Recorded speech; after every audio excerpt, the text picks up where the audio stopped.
Zachary. Hello. Hey everyone. So we have Zachary here, who is currently the Director of Research at Intercom. Thanks for coming. Thank you so much for having me. Good. Well, why don't we kind of get straight into it? Why don't you tell me about your journey into the field of research? Yeah. So I've been a researcher my entire career. Even as a little kid, I'm just fascinated by people. I think they're so interesting and they're so endlessly kind of fascinating. And so I started my career as an academic researcher in psychology because I was like, what do I do for a living? I'll just study people for a living. And I've kind of stuck with that for the rest of my life, That's basically. what I do as well, really. I know, right? So I was an academic researcher, and then I did like quantitative research and qualitative research. And so then I got my master's in data science, and then I've kind of always sat at that like analytics, data science, as well as like research intersection ever since. And so I transitioned out of academia and decided to hop on over to tech. And since then, I've worked, inside of the consumer and sales research team at Twitter, inside of the, product like R&D team at Activision Blizzard King.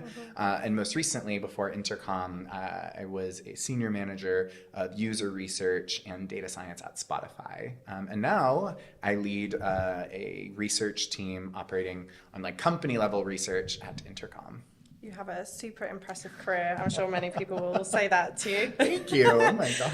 Are there any key differences from sort of the where you started to where you've come from now? I appreciate obviously like the academia route is obviously a lot different to the tech route. Yeah. Obviously. Oh, it's a really good question. I would say, well, I guess, do you mean like is academia different from tech? Did they Like, what do just you shape the different experiences that you had? Did they shape your decisions into how you've evolved throughout your career in research?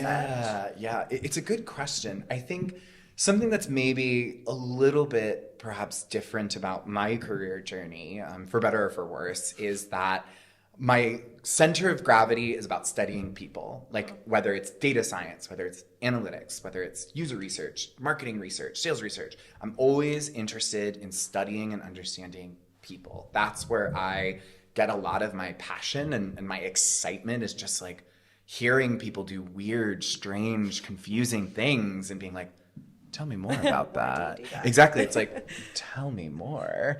And so I've kind of bounced around, I've done consumer research and market research and, I've done various kinds of like data science and surveys and interviews, but my center of gravity has kind of always been understanding people and why do we do what we do?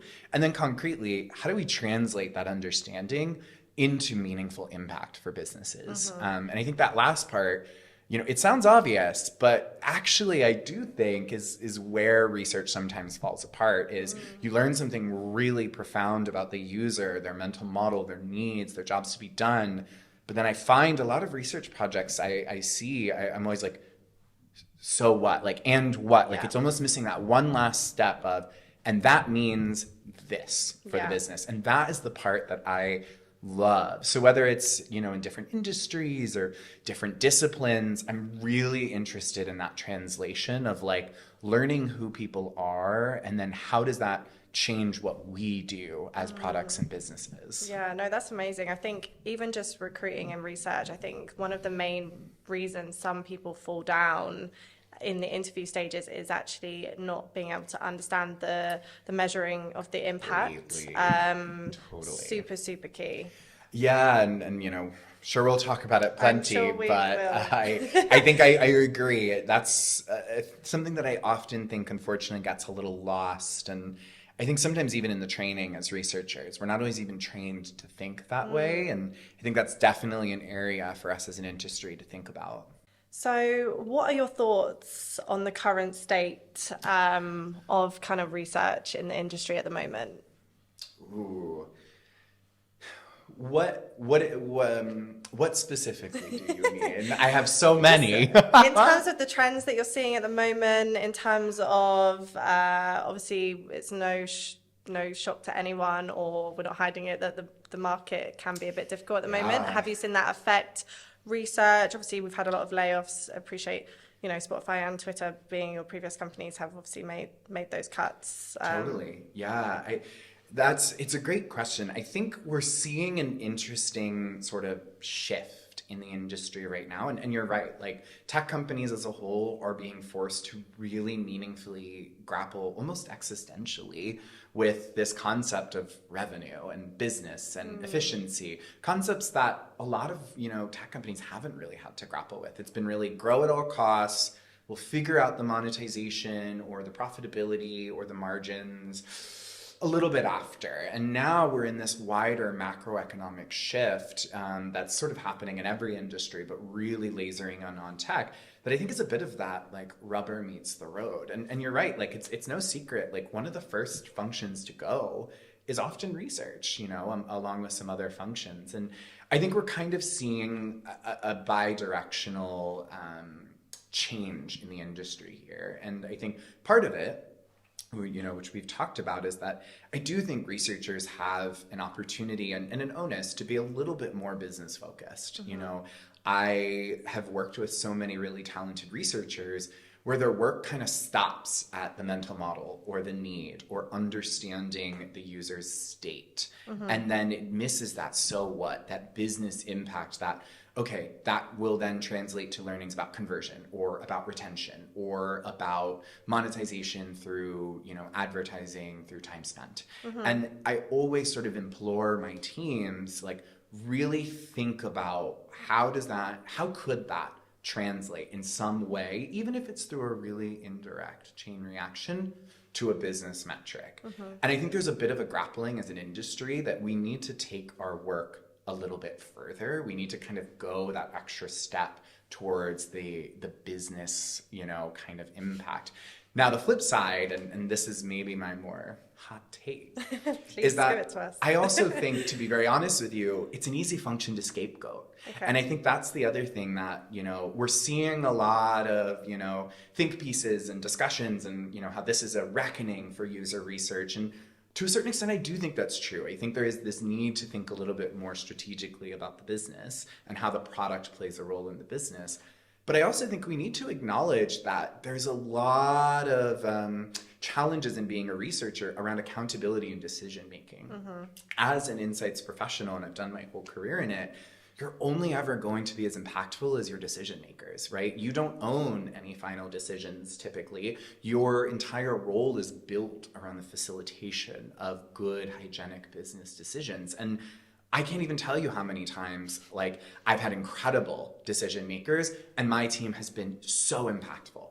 And I can't even tell you how many times 80 to 90% of my day was politics and egos and squabbling. And the challenge here is that I think right now there's a deeper cultural problem in tech. We haven't focused on revenue. We haven't focused on efficiency. And we're now deciding almost overnight that we care about money suddenly, which is great. Except that's not an overnight shift. We have to look at how these massive companies have built and scaled and entrenched themselves, not around those types of frameworks. It's been all about growth and engagement and buzz and MAU.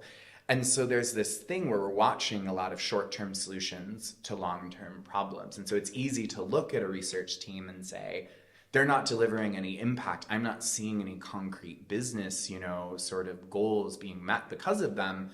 But no one's ever looking at, but they're actually spending 90% of their time fighting with decision makers who, bluntly, sometimes are more interested in politics or their career or their egos than the customer or the truth or the business. And so there is, I think, a two-sided problem here. We need to really reckon the extent to which Insights often has to spend a majority of its time even fighting for a seat at the table, and think about how much impact we could deliver if we weren't spending all that time trying to fight to get that seat, and we actually just focused on, to be honest, work. The job. Yeah, it's like, that's, you know, it's a part of, you know, your role as any leader in any organization, but sometimes I'm like, people, can we just do some goddamn research? I'm sure a lot of people can probably relate with spending probably, like said, 80 to 90% of their time just trying to get the seat at the table. Because even though you've got the job or the function of research,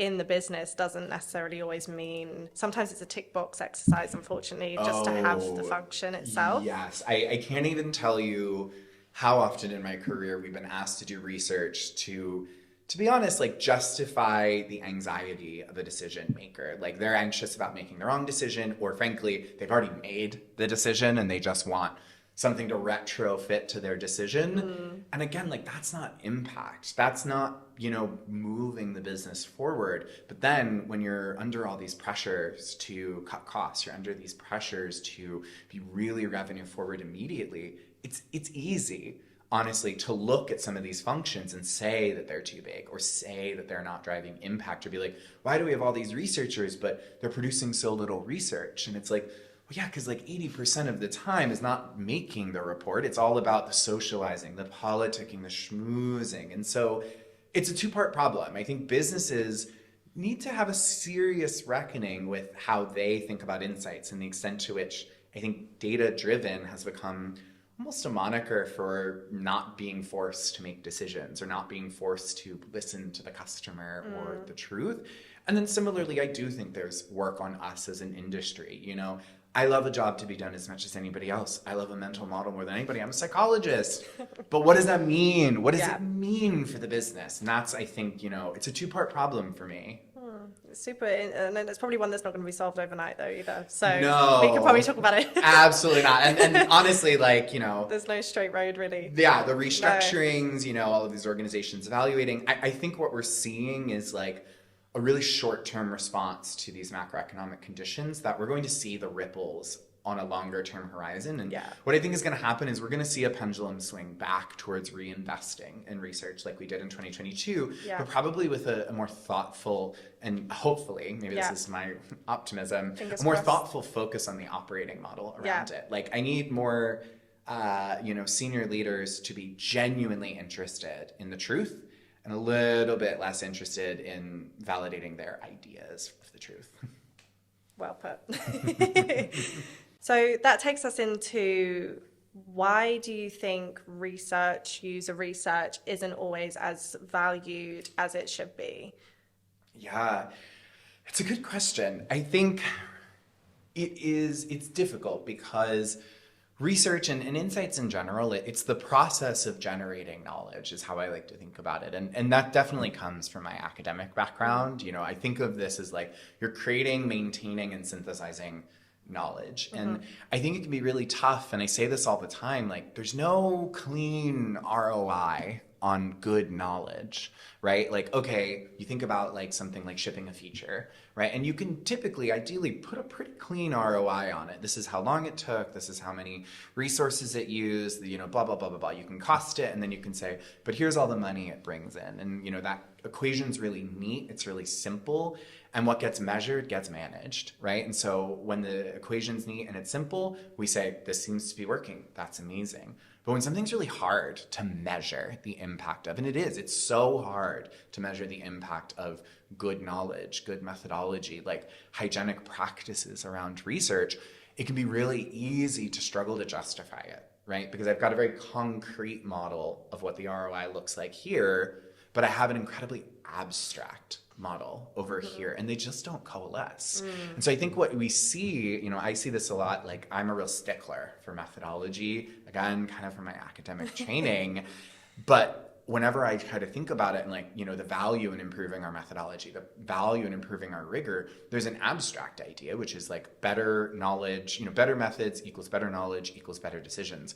But what is the business value of that? Especially when you have to say like, yes, we can improve the rigor, but it's going to be, like $200,000 to add to our budget because we need a different tool or a different methodology, or engineering teams need to focus on building this, and there's opportunity costs. And so I think it's a real challenge that I've seen. It's not limited to research. I think there's other functions as well that it's a little bit difficult to super cleanly measure the value. And when anything gets difficult to measure, we sometimes just make this implicit assumption that if it's hard to measure, it must not be that valuable. And that's actually, I think it's a really common heuristic, but it's a really dangerous one, because it means we always sort of over bias towards the concrete, and we lose out on a lot of the things that are a bit more intangible and abstract. And I think part of this push in the wider macroeconomic condition to like justify your expenses and to justify your costs and to be really ROI focused. I think a part of it's super healthy. I don't think tech has been rigorous about this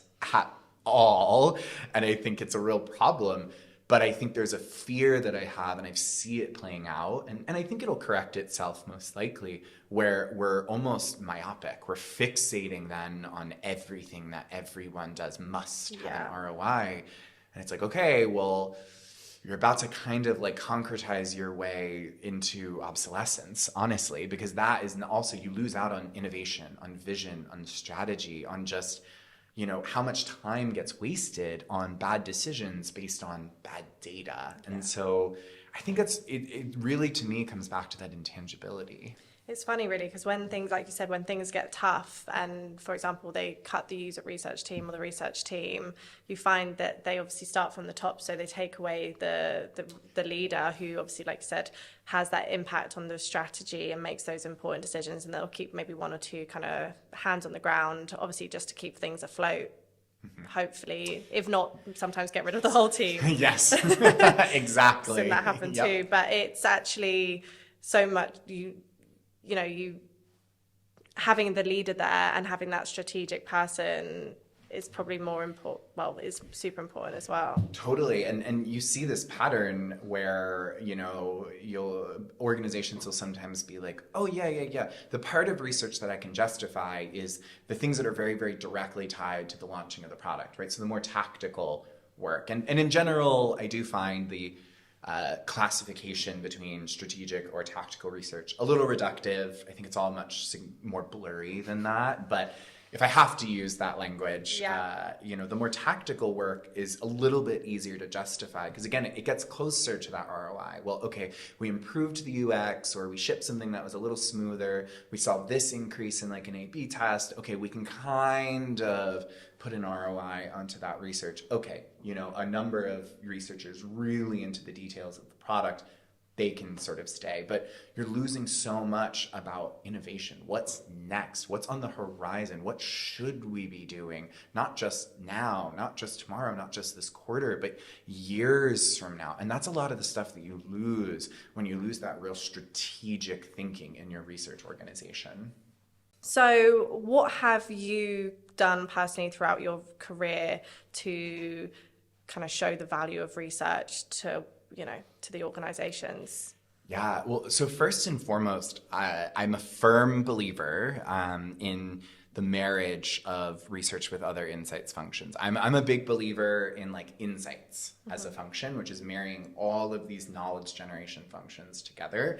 And a big reason why is kind of exactly what you're talking about. One of the first things I do in any research team is, if it isn't set up this way, then I immediately try to grapple myself to the data science team that I can, because as much as possible, we want to think about the qualitative research. We want to think about the depth that we get from things like usability tests and interviews and ethnographies. And we want to try and tie them to some of the wider trends, the bigger trends, the contextualization that they can provide of what we're also seeing in other data sources. And so as much as possible, I really drill down on, I've managed data scientists, I've managed researchers, but I really drill down on both functions to be partnering deeply with the other. Because when you can really tell that 360 story, here's the deep insight that we got from a qualitative methodology, and then here's that really, really expansive, widespread, high coverage insight we got from, like data science and quantitative methodologies. That's when you start to find the magic. That's when you find, we've really got onto the truth. We've gotten into something big and something, really, really powerful and important to know. And that's where I often find you can deliver that high impact and people can see so cleanly the impact, because I love qualitative research. I'm a huge fan, but we do have to acknowledge that, there is a limitation in the sampling, right? Yeah. We are often, for a given study, only really talking to, between 8 to 16, give or take, people. Mm-hmm. And there's so much depth that we can get from that. But we have to also then think a lot about how does this extrapolate? To whom do we think that this holds true? Why? And how can we validate that? So as much as possible, I'm just a really huge believer in sort of analytics and data working super closely with research. And I've been in a lot of orgs, including my current one, where they're the same org, but even when they're not, they really should always be in lockstep. And I don't think that that always happens. I think there's often a lot of distance created between these functions. And in addition, just thinking of a meme where Yes, yeah, exactly.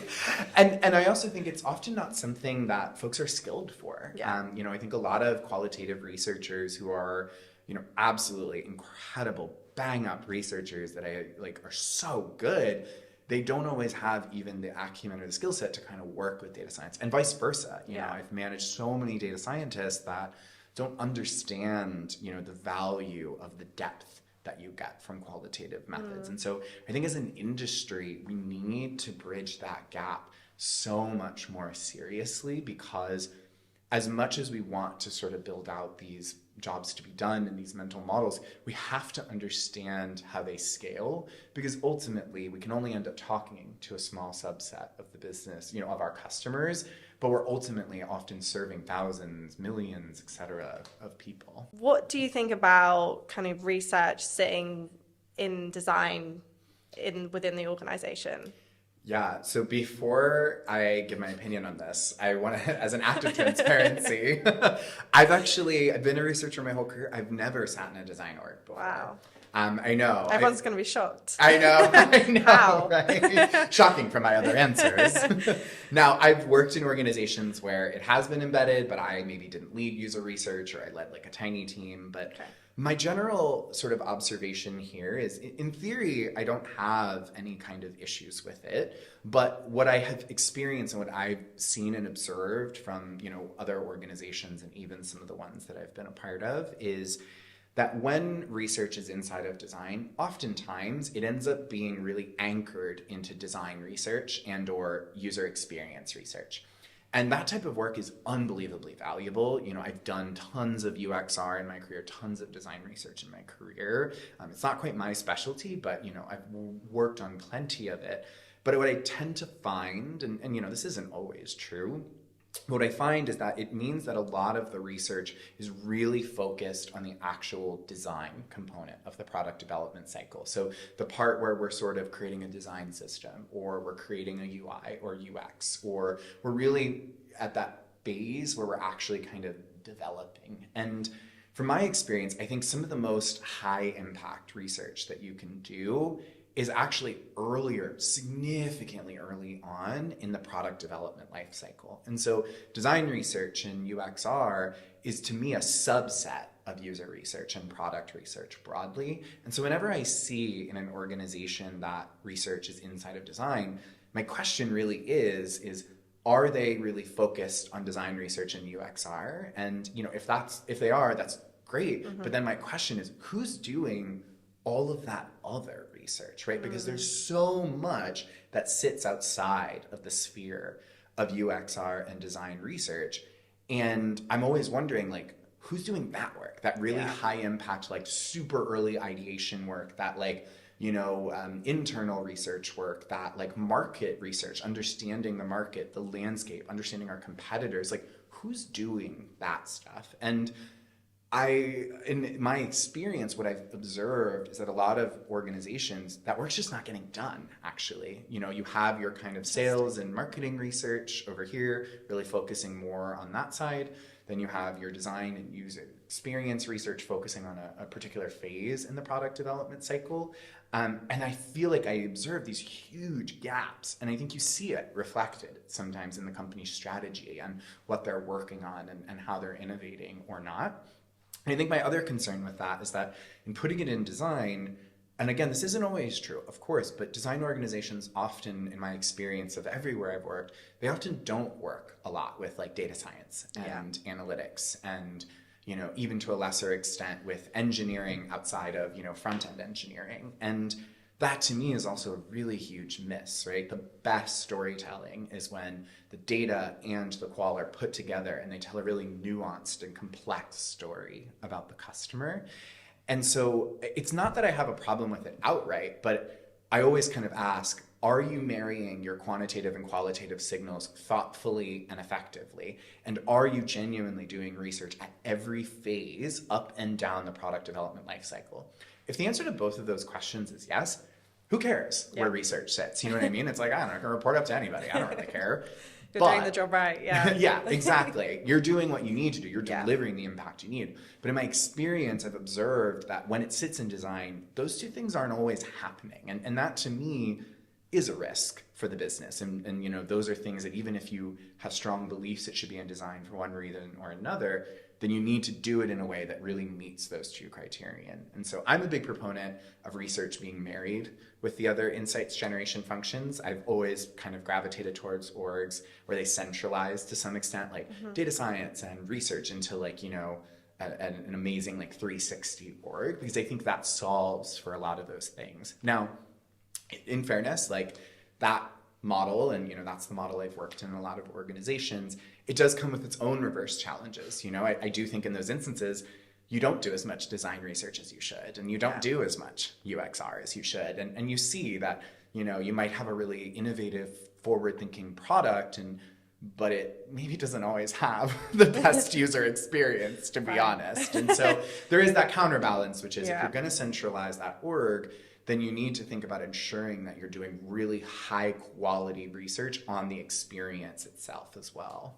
Nice. And so would you work in the, obviously within your organizations that you've worked, you've not sat within design, do you work quite closely with design and help kind of teach them like those types of research that you need them to do? Because obviously that's important as well. Yeah, it's a great question. It hasn't been consistent, I would say. Okay. So in some organizations where I've sat in a central insights org, we've been really close with design, and we've kind of worked pretty arm in arm with design, and my team would kind of work at all levels of, you know, the product development lifecycle. We would do the design stuff, design research, but we would also kind of do some of the, you know, more early kind of strategic stuff. I've also worked in other organizations where it's a little bit further apart. And, you know, a lot of the focus is really around working with like product and, you know, to a lesser extent, like engineering. Yeah. I would say in general, like there's no right or wrong work structure. I think as an industry, we love to debate centralized versus decentralized in this org or in this org. And I understand and appreciate that debate in the industry, but I think it's really getting super stuck on the solutions and not really focusing on the problems to be solved, or what is it, you know, what does good look like for a high performing research team, right? Because my point earlier, if you're doing all of these things that I think make a really high quality research team, who cares where it sits? You know what I mean? As long as it's happening. Yeah. And so sometimes I think we get a little stuck on, does it sit here, does it sit here? And it's like, what's actually just going to make sure that it's going to be effective? And so even when it comes to, you know, research, you know, when it comes to like design research and whatnot, I always say, like, I am very, you know, into the idea of empowering product managers and designers to do research, but we have to acknowledge research is a craft. It's a skill. Like I've dedicated my entire career to doing it. Yeah. And it's something that I have dedicated so much to the craft of. And if we want to kind of democratize things like data or democratize things like research, we should also have to actually by design democratize the skills and the craft. You know, I see this a lot leading data science teams. We talk a lot about democratizing data, but then we also have to think about, we have to democratize statistical literacy, right? You have to know how to read data, how to interpret data, how to understand data. Like that has to be a part of it, because you run the risk of kind of democratizing the practice without the craft. And ultimately that leads you to bad insights or imperfect insights. And I think genuinely sometimes poorly created insights are significantly more dangerous than no insights, because they give you the confidence to boldly run in the wrong direction. Make not wrong decisions, but not the best decisions, I guess. I would say wrong decisions. But yeah, I think that's a big thing for me, is like, I'm actually very pro anybody being a researcher. It's the most amazing job in the world. I love it so much, but you have to learn a little bit about what does that mean? Like an interview it's not just a conversation, actually. It's so much more complex to think about bias, to think about moderation techniques, to think about synthesis and analysis after the fact. Like it is really, might not feel like it, but it is a real science to it. And that's, I think, an important thing is we think about, research teams are strapped for resources, right? You can't have a researcher on every single thing that you would want to do. Then we need to think about the right ways to really thoroughly upskill and up-level other functions participating in part of the research process. And we also have to hammer out the operating model, right? If you are in an organization where you've democratized, that work, then what is the role of the research team as opposed to the other functions? What are the types of projects and the types of questions that each should be answering? Yeah. No, fair enough. I love it. Thank you. So, what has your experience been sort of integrating AI into research? I know that's a hot topic at the moment. Yeah, I mean, I think to some extent we've only, just as an industry, scratched the surface on AI and what it can do, what it can't do, what it should do, what it shouldn't do. And so we're really at the beginning, I think, of as an industry on this journey. And I think last year there was a lot of excitement and really hype around, last year and this year, around ChatGPT and large language models and everything that they can do. And I think there was a period where we were also excited by the vision, by like the possibility and the fantasy that I think we got a little overzealous as an industry, if I'm being honest. And we kind of said, oh, it can do everything immediately, all the time, right now. And that's not true. And so I think what I'm excited more about in this phase of, the excitement and the buzz around AI is that I think we're now kind of culling the list of ideas. We tried a whole host of things at once, kind of a scatter shot. And now we're like really finding the areas where it provides tons of value to businesses, to customers, to all of us. And that is a really exciting part to me, because I think when some of the early boom happened, it was like, it can do anything. It's going to replace every job. I was like, I think people were a bit scared for a minute. Yeah, I wasn't. Good. And in fairness, I think, as a researcher, like I'm a humanist by design. I love people, and I have a belief that people are special fundamentally. So I think a part of me was always like, no, there will always be a space for human ingenuity. But what we need to figure out is what role does that human ingenuity play? And then what role can machines and AI really pull away so that we can focus more on the ingenuity? And that's a lot of my framework and how I think about how AI can and should and does play a role in research teams, right? Like, do I think that AI will replace user researchers? I don't, genuinely, because I think at the end of the day, great products and great businesses are run by deeply, meaningfully understanding on a fundamental level your customer and being obsessed with what they need. And ultimately, that is something I believe that humans will always be better at than a machine. I hope so. I hope so. Yeah, I was going to say, check in 10 Who knows? years. Yeah, I was about to say, in 10 years, 2050, I don't know. anything could happen. We'll see. However, that is a general belief that I had, is that I think people will always be able to understand people better. Now, that being said, there are so many parts of the research process that do not benefit from my ingenuity and my creativity, and ultimately sucks a lot of time out of my team, right? And so that's where, in my current role at Intercom, we're thinking a lot about the areas where ChatGPT and LLMs can and should play a really impactful role in the work that we do. So even just things like, taking notes during the interview, it's notoriously a real pain to be present as the moderator, to be following up on the right things, and to really be engaging in the conversation, but also trying to take good enough notes so that later you're not like, oh no, what did they say? I had no idea what they said. I was so engrossed in the conversation. Exactly. And you don't want to have to rewatch every minute of every interview you've done, because you're just doubling your time. And so that's a great example where AI can play an incredible role in summarization and transcriptions and note-taking and tagging, so that you as the researcher have so much less time that you need to spend on analysis, for example. And qualitative analysis is it takes long, as someone who's done, the qual and the quant, the qual usually takes longer because it's just, you have to go through the depth and the richness and try to find those trends. And so things like that, or, things like summarizing, large scale text data, for example, like a lot of companies, I've done this many times, I'll go through the open-ended responses of like 10,000 survey responses and try to classify them one by one.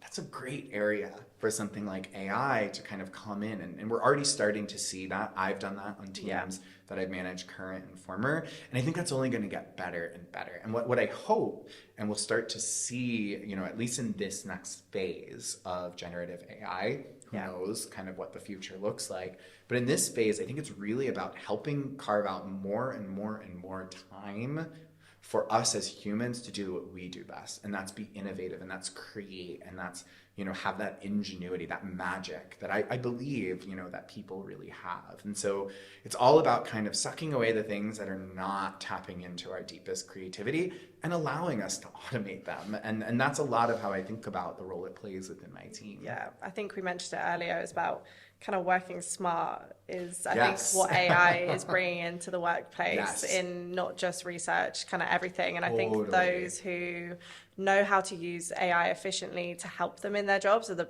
going to be the one. Not that AI is not going to take their job. They're just going to be the best at their job. Exactly. The ones who strategically leverage it, those will be the ones who win the day. Yeah, definitely. So are you able to share kind of any insights into kind of how research leaders can actually raise the bar within the craft? Yeah, this is something I'm so passionate about. Well, I'm passionate about a lot of things. I think because I started my career as an academic, I'm so grateful for that period in my life because it really gave me the training around the rigor. And it's almost like, I remember when I was in, school, it was like you have to learn the rules of language or grammar to be able to break them, right? Because like the best writing is often like breaking the conventions of language and breaking away, like poetry by design is like taking language and then throwing it apart. You have to know the rules to break them. Yeah. And I feel that way about good methodology and good research, right? You have to know ideally that academic standard of method and then know when and how can I flex? When can I cut a corner and when can't I cut a corner, right? And that's a lot of what I try to instill into my teams is really knowing exactly what is this method good for, what is this method not good for. When I flex this up because of X, Y, Z, logistical constraint, what do I lose? What do I gain? And so a lot of what I kind of help researchers do, and I found, is that a lot of researchers use techniques through inertia, right? They're like, I've done this technique a million times, so I'm just kind of going to keep using this technique. And what I like to try to do with my teams is really have that sort of academic methodical approach, right? You start very cleanly aligning super squarely with your stakeholders and within the team on the questions. What do we fundamentally want to know? Then, once you have that super crystal, you map those questions to the right methods. And I think it can be really easy to kind of almost let the method lead the question, right? To say, oh, we need to do interviews with customers. What should we ask them? And what I always say is start with the question and the hypothesis. Get that good, really back to basics, scientific rigor into it. And then we decide what the method is. And the thing is I love in-depth interviews. We do them all the time. They're popular for a reason, but they're not for everything, right? And so it's really about knowing this toolkit of methods that you have and understanding all of the ways in which they're strong and they're weak, right? This one's long, but it can do this, this, and this. And this one's good in this context, but not in that context. And when you have that in-depth grounding in the rules, you can then kind of play, it's an art to me of like, I've got all of the questions that I've cleanly defined, and I've got all of these tools, right? Now it's like a matching game, right? Like what would be the best way inside of my material, my resource and my time and my monetary constraints and my technology constraints in some cases, what would be the cleanest way to sort these methods to these questions. And that, I think, is really how you up-level that rigor, is about having that very methodical, well thought out approach. Because I think what I've seen happen in a lot of organizations is folks become super comfortable with interviews and surveys and usability tests. Yeah. And that's then they churn and burn, rinse and repeat, bread and butter over and over and over and over and over. And those are great methods, of course. There's a reason they're so popular. My specialty is surveys. I get it. But it's about knowing the whole wide gamut of the techniques and knowing exactly when to use which. And that's a big thing that I try to up level. Like any team that I'm a part of, that is always something that I try to really instill, is that good, nice, like scientific method 101, because that is how you really, one, produce, I think, the best, most concrete, defensible results. But it's also, I think, a lot of how you kind of create that accountability with stakeholders, right? You've aligned so clearly on what we're after. You've aligned very clearly, this is the best reason or the best way to understand that because of ABC reasons. And then when you have the actual insights, it's become very clear. We aimed to understand X. We know Y is the best way to do it, and now we know Z. And then you can kind of move forward. And it creates a way to also communicate clearly about what we were after and what we learned, and also to demonstrate that impact, right? That real methodical way to think about it. I love designing research. It's like my favorite part of the process is like designing the plan. Love that. Yeah. Your holiday itineraries must be... Absolutely. Like I'll just be out on holiday and I'll see somebody and I'll have an idea for like a study on human behavior. I'll be like, how would I design that? And if for some reason someone's watching this and they don't have a research leader like yourself who has all that toolkit, where would you advise researchers to go look to widen their toolkit? Yeah, it's a really good question. I think, of course, there's like a number of resources like on the internet that you can kind of go to, and there's a whole sort of long list of different types of like boot camps and things of that nature, which I won't necessarily kind of rattle off ad nauseum here. Here's www. Right, exactly. Coursera. But I would say one of the biggest recommendations I can really give is like, even if that leader isn't in your organization, find people in your wider community who are leaders in that craft, right? Yeah. Like, if you're listening to this, DM me, we'll talk. Like, mostly kidding, kind of not. But I think it's really important to kind of find, a community around insights, because so much of the best way that we develop our craft, and this isn't limited to research, I think it's data science, I think it's actually, in many ways you could argue all professions, is about learning through doing. And you do that with someone who's also done this process. So that person ideally is in your org, ideally they're your manager. But if they're not, it's about, I think, seeking out those people. Like, I'm such a huge proponent of mentorship, and 100%. The mentors don't necessarily need to, and often are best not being in your same organization. And some of the most influential people in my entire life, both on my craft, but also just on me as a leader, are these mentors that I've had, many of which, don't work at the same company that I do. And so I think in particular, really, yes, you can do a lot of studying, yes, you can do a lot of reading, but I think no amount of textbook will really supplement the raw experience of having done some of these types of methods and work with leaders in your community. So what have been your biggest challenges recruiting a research team throughout your career? Ooh. Get the juice. Yeah. Ooh, it's tough. I think, this might be specific to me, to be honest, and I'll kind of note that. I'm kind of mostly self-aware. And I think for me, when I'm recruiting for a researcher, I'm definitely looking for a specific kind of researcher, right? Of course, I want you to know your methods. Of course, I want you to kind of know that grounding and that basics and like knowing your skills and your tools. But I'm really looking for somebody who understands the relationship between experiences and products and what we build and how we build it and the business, right? I'm a really business-focused, research leader. I think it's because I came originally from more of that like business insights type background and then moved into the more product space. And I'm really looking for people that can crystallize and really punch through in a sea of like interviews and hundreds of surveys and almost like a chaos cloud of information, they can sort of crystallize and really punch through into, here is the so what. This is what this fundamentally means for us as a business, right? And I think, to be honest with you, that's a muscle that not every researcher is strong at. Like, I've had the absolutely incredible pleasure throughout my career of working with a ton of researchers who are the best at that. Amazing. But I don't think, as an industry, I think it's an area where we all need to upskill and up level a little bit, because when I am recruiting, I often find these candidates who are, great with stakeholders and who know how to, run interviews and ethnographies and all of that up, down, left, right.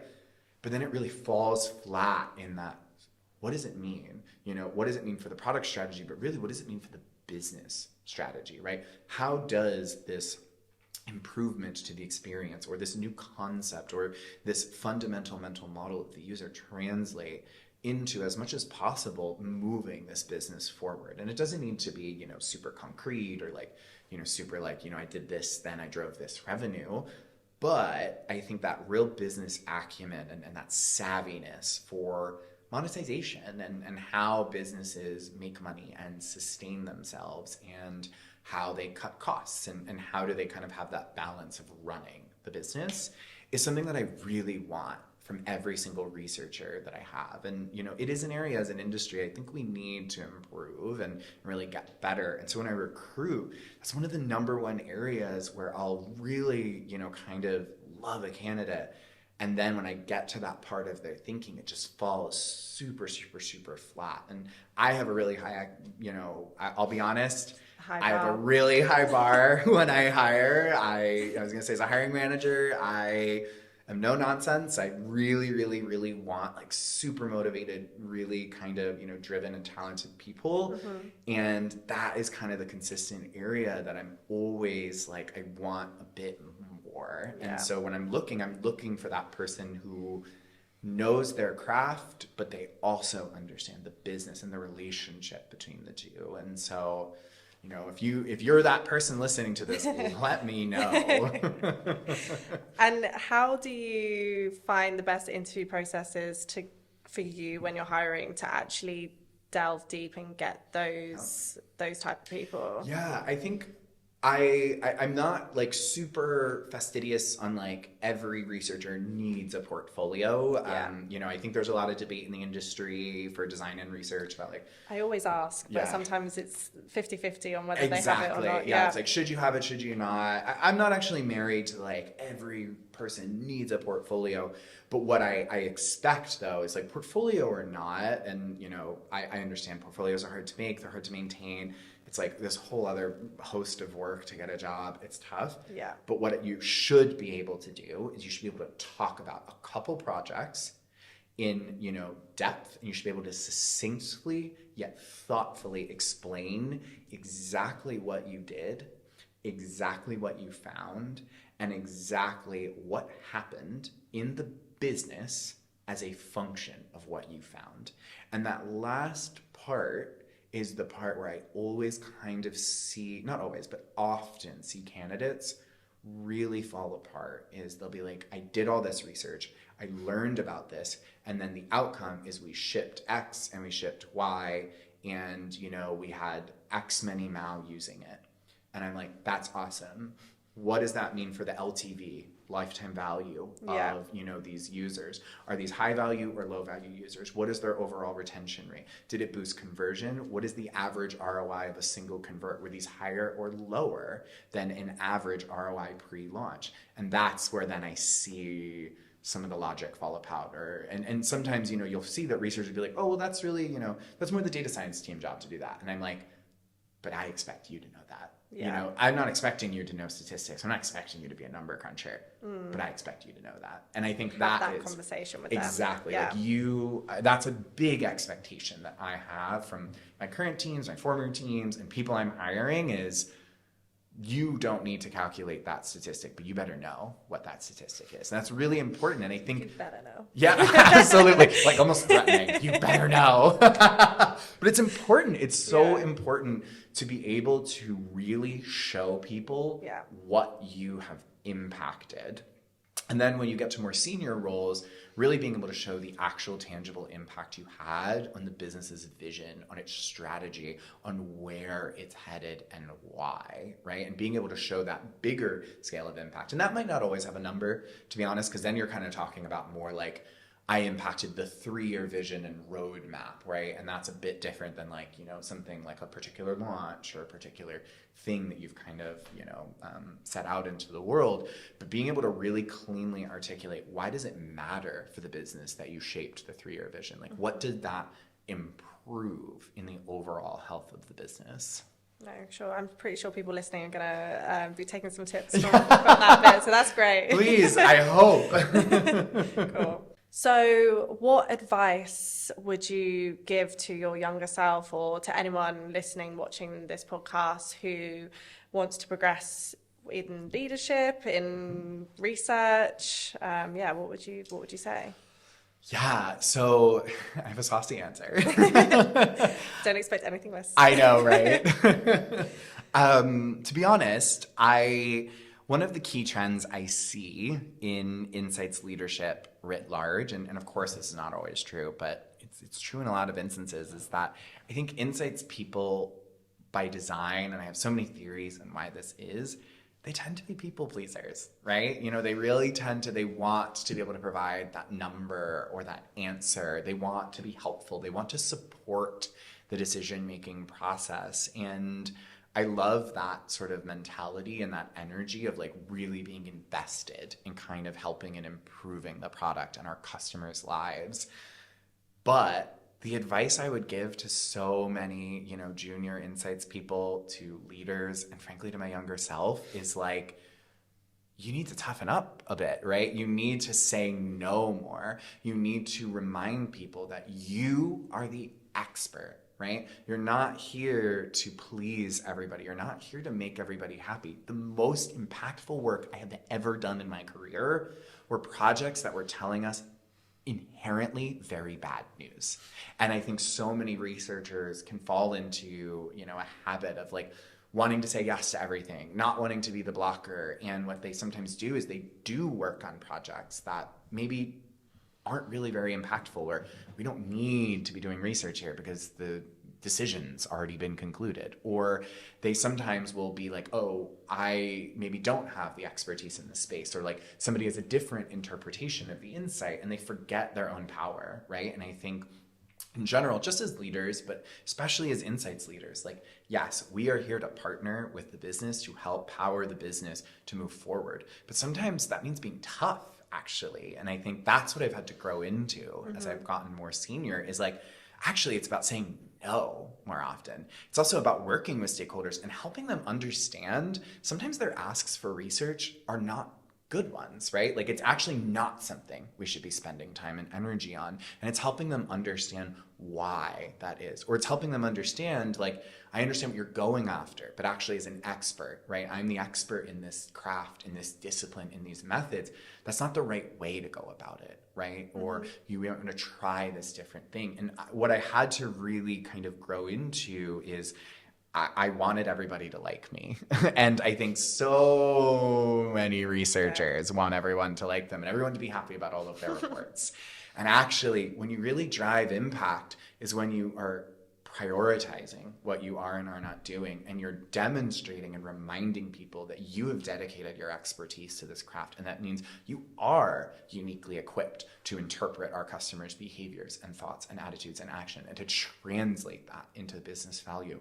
And you need to kind of own that relationship, right? I think a lot of insights teams, even if they say they're not, are service organizations. Right. They take in requests, they maybe clarify them a little, and then they deliver on them. And the real impact happens when you are a partner, right? And I love the word partner because it's like a romantic partner. You don't do everything your romantic partner says. Hopefully not. Definitely not. Yeah, it's a lot of push and pull, Yeah. advising in both directions. It's healthy partnerships are actually about healthy conflict, Yeah. right? And we can't be afraid of that. Sometimes the insights are hard to deal with, right? It is saying maybe that something that we spent so much time and energy and work on, something that we have maybe a personal connection to that we've done or built, whether it be a product or a program, sometimes it's saying it's not working, and that's hard. And I know how hard that can be to grapple. But if we care about moving the business forward, if we care about the customer and what we're delivering to them, then you have to. I think you have an obligation to the truth of delivering that message. No, that's amazing advice. Thank you. Thank you. So thanks, Zachary, for coming on the podcast. Your conversation has been amazing. Thank you so much for having me. It's been really, really fun. And if people want to find you or ask for any advice, where can I send them anywhere?